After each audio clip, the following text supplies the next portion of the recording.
দেখো আজকে শনিবার, তাই বেগুন, শিম, টমেটো, রসুন পোড়া দিয়েছি। তারপর বেগুন পোড়া, শিম পোড়া, রসুন পোড়া, টমেটো পোড়া দিয়ে আজকে জমিয়ে খাওয়া হবে, মাখবো। তা দেখো আজকে এখন পোড়া দিয়েছি, বেশ করে এটাকে ঘুরিয়ে ঘুরিয়ে পোড়াবো।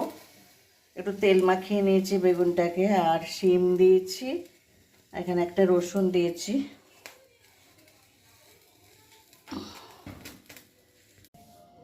দেখো বেগুন, শিম, টমেটো পোড়া রেডি। একটু পেঁয়াজ কুচি, ধনেপাতা কুচি আর শুকনো লঙ্কা পুড়িয়ে দিয়েছি। তা দেখো এই যে কেমন হয়েছে তোমরা কমেন্ট করে বলো।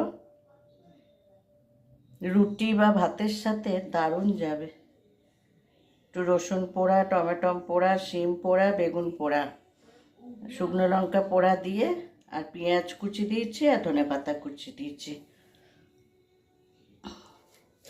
রুটি বা ভাতের সাথে দারুণ যাবে।